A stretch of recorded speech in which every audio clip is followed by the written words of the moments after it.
जय हिंद दोस्तों, वंदे मातरम। आपको शायद यकीन नहीं होगा जो मैं आज आप लोगों से कहने वाला हूँ, लेकिन जो अब हो रहा है वो वाकई में अभी तक किसी ने ना सोचा था, ना किसी ने इमेजिन किया था, और ऑब्वियस सी बात है, एक्सपेक्ट तो किया ही नहीं था। दरअसल पुष्पा 2 को हराना एक ऐसा टास्क था जिसको कि लग रहा था कि यार इसको छूने में 8-10 साल लग जाएंगे। लेकिन मतलब अभी हाल फिलहाल के समय में जो कुछ ऊँट ने करवट खाई है, छावा ने एक ऐसा धमाका के साथ एंट्री मारी है बॉक्स ऑफिस के ऊपर, जो हर किसी के चेहरे पे तमाचे जैसा लग रहा है। दरअसल एक सिंगल लैंग्वेज फिल्म जो सिर्फ और सिर्फ हिंदी में बनी हुई है और सीधे पैन इंडिया या यूं कहूं पैन वर्ल्ड सिनेमा के सामने खड़ी हो चुकी है। दरअसल रिलीज से पहले लोग कह रहे थे कि छावा 100 करोड़ लाइफ टाइम भी नहीं कर पाएगी, लेकिन सिर्फ 6 दिनों में ही मूवी ने 200 करोड़ के पार की कलेक्शन करके निकाल ली है। अब 300 करोड़ मतलब ऑलरेडी पक्का हो चुका है, और लाइफ टाइम 500 करोड़ आराम से यहाँ से दिखाई दे रहे हैं कि ये मूवी 500 करोड़ कमाएगी। स्काई फोर्स जो कि 2025 की पहली हिट मानी जा रही थी, उसका लाइफ टाइम कलेक्शन छावा ने सिर्फ और सिर्फ आंख झपकते ही पार कर लिया था। और जो कलेक्शन पैटर्न फिलहाल दिखाई दे रहा है वो तो और भी ज़्यादा शॉकिंग है। दरअसल छावा के वेडनेसडे कलेक्शंस ट्यूसडे से बड़े हैं, और ट्यूसडे के मंडे से बड़े हैं, और मंडे मतलब मैं क्या बताऊं, धीरे धीरे बढ़ी रही हैं चीज़ें। ये तो मैंने मतलब ऑब्वियस सी बात है, कभी नहीं देखा है कि वर्किंग डेज में इस तरीके से कलेक्शन बढ़े। आप पुष्पा 2 से इसको कंपेयर करके देख लें, जिसका कि टोटल हिंदी कलेक्शन 800 करोड़ रुपए था। तो सिर्फ 200 करोड़ रुपए कमाने वाली छावा अल्लू अर्जुन से आखिर कैसे जीत गई, आपके दिमाग में ये सवाल आ गया होगा। चलिए आपको पूरी डिटेल्स में समझाता हूँ। देखिए, पुष्पा 2 का जो बजट था वो 400 से 500 करोड़ था। तो ऐसे में हिट होने के लिए उसको मिनिमम 800 करोड़ रुपए तो कमाने ही थे, और फाइनली उसका बिजनेस जो था वो 1800 करोड़ रुपए तक पहुंचा, मतलब कि एक सॉलिड प्रॉफिट इस मूवी ने बुक किया। लेकिन छावा का बजट सिर्फ 100 से 120 करोड़ रुपए के बीच है, और सिर्फ 3 दिनों में ही इस मूवी ने अपनी कॉस्ट को रिकवर कर लिया है, और अगले 3 दिनों में उतना ही प्रॉफिट भी निकाल लिया है। अगर मूवी 400 करोड़ भी कमाती है, 400 करोड़ रुपए भी रुकती है, तब भी प्रॉफिट 300 करोड़ से प्लस का ही होगा। और ये मैं आपको सिर्फ और सिर्फ फाइनेंशियल कंपैरिजन करके नहीं बता रहा हूं, बल्कि ये एक हिस्टोरिक माइंड शिफ्ट है जो कि देखने के लिए मिल रहा है। दरअसल पुष्पा 2 एक पैन वर्ल्ड फिल्म थी। 12,000 स्क्रीन के ऊपर ये रिलीज हुई थी, जिसमें कि 6,500 स्क्रीन तो सिर्फ और सिर्फ उसको इंडिया में मिली थी। वहीं अगर मैं इसका कंपैरिजन छावा से करूं, तो छावा को सिर्फ और सिर्फ 3,500 के लगभग स्क्रीन मिली है।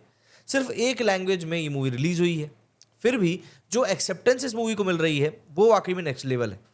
साउथ ऑडियंस खुद यहाँ पर डिमांड कर रही है कि इस फिल्म को तेलुगु, तमिल, मलयालम, कन्नड़ में डब करके रिलीज किया जाए। मतलब कि अब गेम यहाँ पर पलटता हुआ दिखाई दे रहा है। पहले साउथ का सिनेमा नॉर्थ में डोमिनेट करता था, और अब एक ऐसी मूवी आई है बॉलीवुड की निकल के जो कि साउथ में रिकॉर्ड तोड़ सकती है। आज के टाइम में जब 90% बॉलीवुड मूवीज ओटीटी रिलीज ढूंढती रहती है कि भाई ठीक है, कुछ दिनों के लिए हम लोग बस यहाँ पर चल जाएं थिएटर में, और उसके बाद ओटीटी की तरफ बढ़ जाएंगे। ऐसे में छावा थिएटर में धमाका मचा रही है। कम से कम 2 महीने तक ये ओटीटी पर भी नहीं आने वाली, और फिलहाल इसका जितना क्रेज दिख रहा है ये और भी ज़्यादा एक्सटेंड हो सकता है, इसमें कोई बड़ी बात नहीं। बॉक्स ऑफिस प्रेडिक्शंस वैसे तो पूरी तरह फेल हो चुके हैं, लेकिन जो बचे कुछ हैं वो कह रहे हैं कि अगले वीकेंड तक ये फिल्म और 40 करोड़ कमा लेगी। ऐसे में थिएटर्स में इसका डोमिनेंस अभी खत्म नहीं होने वाला है। अगर मैं सीधी बात करूं तो स्टेट वाइज अगर हम देखें, तो महाराष्ट्र में छावा ने वो करके दिखा दिया है जो किसी ने सोचा भी नहीं था। पुष्पा 2 ने महाराष्ट्र सर्किट में एक दिन में 21 करोड़ रुपए कमाए थे, लेकिन छावा ने ये रिकॉर्ड भी तोड़ दिया, 23 करोड़ रुपए एक दिन में। ये रिकॉर्ड तोड़ना किसी और फिल्म के लिए ऑलमोस्ट नामुमकिन सी बात थी, और ये जो पूरा एक शुरुआत हुई है सिर्फ यहीं रुकने वाली नहीं है। अभी विकी कौशल की अगली फिल्म महाअवतार भी लाइनअप है, जो कि परशुराम जी की कहानी लेकर आने वाली है। ये फिल्म छावा से भी ज़्यादा बड़े बजट की है, और भी ज़्यादा बड़े एक्सटेंडेड लेवल पर बन रही है।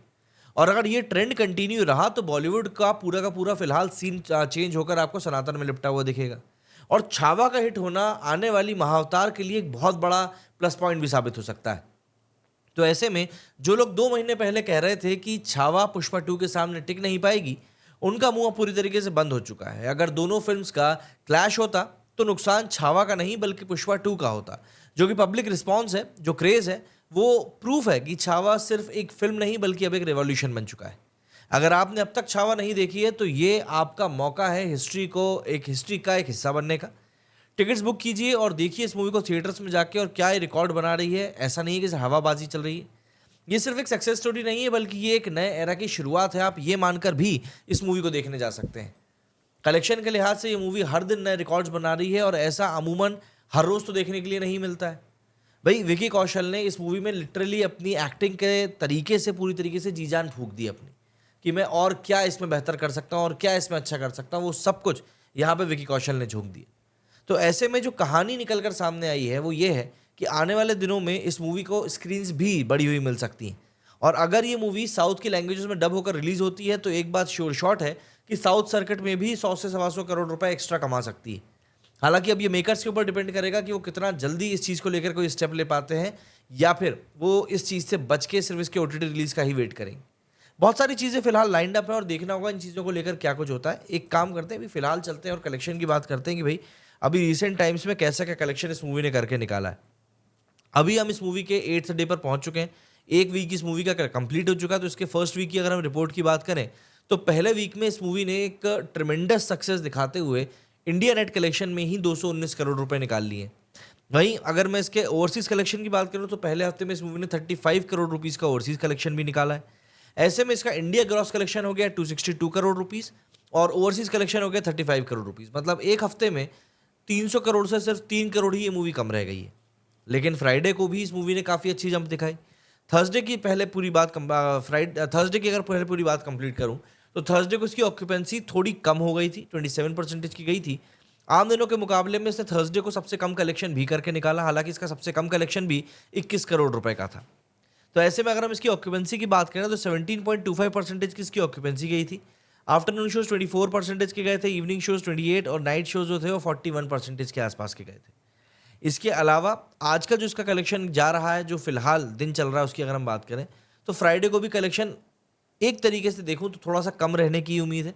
हालांकि ये माना जा रहा है कि जैसे जैसे रात बढ़ेगी ये और कलेक्शन करके निकालेगी, बट सैटरडे और संडे में इसके कलेक्शन में एक ज़बरदस्त जंप देखने के लिए मिलेगा। अभी जिस पॉइंट पर मैं ये वीडियो बना रहा हूँ ऑलरेडी ये मूवी अपने सेकंड फ्राइडे को 10 करोड़ रुपए का कलेक्शन ऑलरेडी निकाल चुकी है। इसका टोटल इंडिया में कलेक्शन 228 करोड़ रुपीस पहुंच चुका है। तो मूवी एक तरीके से 300 करोड़ तो कमा चुकी है। अगर हम लोग इसके 7th डे के कलेक्शन को देखते हुए यहाँ पर इसको ऐड ऑन करें तो ये मूवी बिल्कुल तरीके से 300 करोड़ रुपए world wide box office level पर कमा चुकी है और आने वाले दिनों में इसमें और एड ऑन्स ही होंगे। तो अब लाइफ टाइम कलेक्शन जो इस मूवी का 500 करोड़ रुपए बताया जा रहा है, क्या लगता है आपको कि ये मूवी 500 करोड़ कमा पाएगी या फिर ये उससे भी ज़्यादा पैसा कमाने वाली है? कमेंट करके ज़रूर बताइएगा कि आपका इस बारे में क्या कहना है और क्या आपको लगता है, क्योंकि कई लोग मुझसे सवाल पूछ रहे हैं कि भाई तुमको कैसे पता कि भाई ये कहानी मतलब वाकई में सही है कि नहीं।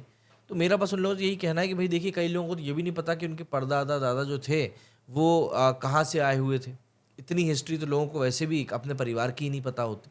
तो ऐसे में अब समझने वाली बात ये है कि आप बिना सवाल उठाए शांति से चीज़ को आप देखो, विटनेस करो और आगे बढ़ो, क्योंकि सवाल उठेंगे तो फिर ऑब्वियस सी बात है सवाल बहुत पीछे तक जाते हैं। कमेंट करके ज़रूर बताइएगा आपका क्या कुछ कहना है। मेरे इस वीडियो में फिलहाल इतना ही। जय हिंद, जय भारत।